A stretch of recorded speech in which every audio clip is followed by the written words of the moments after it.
అయినా సరే దాన్ని ఆవు దూడని బతికించాలని మేము చాలా ట్రై చేసాం. ఎందుకంటే కొంతమంది చూస్తూనే ఉన్నారు కానీ ఎవరు రావట్లేదు. ఎందుకంటే ఏమో అందరికీ హెల్పింగ్ నేచర్ ఉండదు కదా. బట్ మేము ఈ వీడియో పెడతానికి కారణం కూడా ఏంటి అంటే లైక్ల కోసమో లైక్ల కోసమో కానీ వ్యూస్ కోసమో కాదు.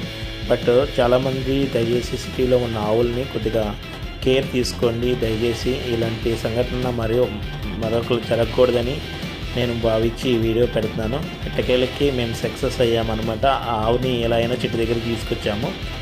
అక్కడ కనిపిస్తున్న అంకుల్ ఉన్నారు కదా, ప్యాంట్ షర్ట్ వేసుకున్న అంకుల్ బాబాయ్ అన్నమాట. మేము వెటర్నరీ డాక్టర్స్ ఒక 2 వచ్చారు, వాళ్ళ అసిస్టెంట్ కూడా ఉన్నారు.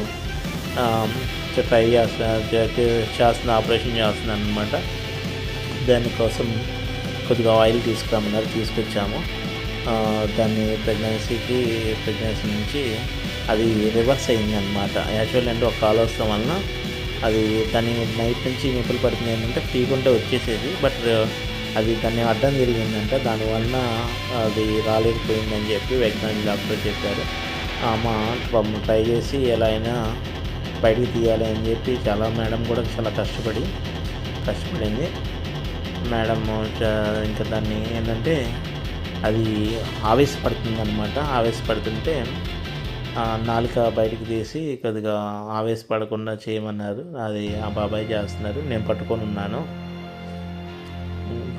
చాలా పుష్ చేస్తున్నాను. ఎంత గట్టిగా లాగినా రావట్లేదు. దాదాపు 3 మనుషులు లాగుతున్నారు. 3 మనుషులు లాగినా ఆ దూడ రావట్లేదు. ఎందుకంటే బాగా పెద్ద దూడ అనమాట. పెద్ద ఆవు కదా, దూడ కూడా చాలా బలంగా ఉంది. ఎట్టకేలకైతే దూడని బయటికి తీసాము. చూడండి, దూడని బయటకు తీసాము. చాలామంది కష్టపడుతుంది బయట. కానీ బ్యాడ్ లక్ ఏంటంటే ఆవు దూడ తీయంగానే చాలా హ్యాపీగా ఫీల్ అయ్యాము.